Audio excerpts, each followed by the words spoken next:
హిడింబ అనే పదం వినగానే వెంటనే రాక్షసుడు అనే పదం గుర్తుకు వస్తుంది. కాని ఆమె నిజమైన స్వభావం అది కాదు. హిడింబి ఆమె రాక్షస వంశానికి చెందినది అయినప్పటికీ ఆమె చాలా దయా హృదయం కలిగింది. పాండవులు అరణ్యవాసంలో ఉన్నప్పుడు వారు ఒక అడవిలో విశ్రాంతి తీసుకుంటున్నారు.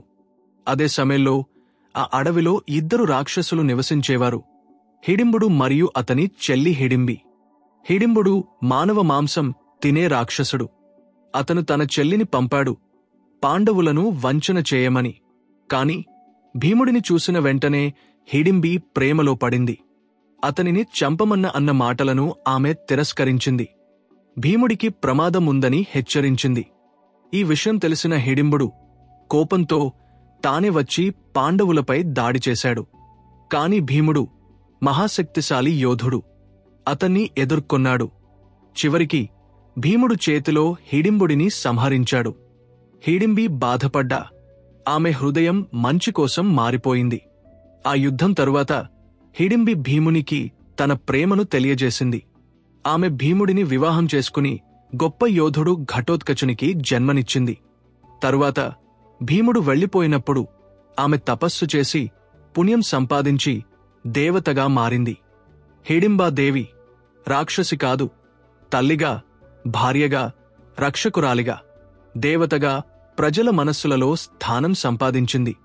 మనాలిలోని హిడింబా ఆలయం ఆమె త్యాగం, ప్రేమ మరియు ధైర్యానికి చిహ్నంగా నిలుస్తుంది.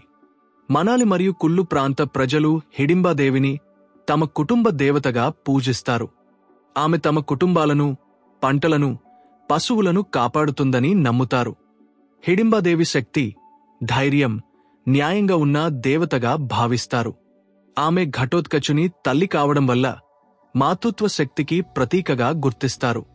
హిడింబా దేవాలయం పెద్ద పెద్ద దేవదారు చెట్ల మధ్యలో ఉండటం వల్ల ఆమెను అడవిని, ప్రకృతిని రక్షించే దేవతగా పూజిస్తారు. హిడింబాదేవి ఆ ఆలయంలో ఇప్పటికీ ఆత్మరూపంలో ఉన్నారని, ఆమె భక్తుల ప్రార్థనలు వింటుందని, ఆమె ఆశీస్సులు తక్షణం కలుగుతాయని నమ్మకం. మే నెలలో పెద్ద ఉత్సవం జరుగుతుంది. వేలాది మంది భక్తులు హాజరవుతారు. కుల్లు నాటి జానపద నృత్యం, పాటలు, పూజలు జరుగుతాయి. హిడింబాదేవికి మహిళలు ప్రత్యేకంగా పూజిస్తారు. వివాహమైన కొత్త జంటలు హిడింబాదేవి గుడికి వెళ్లి ఆశీర్వాదం తీసుకుంటారు. హిడింబాదేవికి చెట్టు ఆకులు, అడవి పూలు, స్వచ్ఛమైన నీటితో పూజ చేస్తారు. ఇలాంటి మరిన్ని యానిమేటెడ్ విషయాలు తెలుసుకోవడానికి వీడియోకి లైక్ చేయండి మరియు ఛానల్ని సబ్స్క్రైబ్ చేసుకోండి.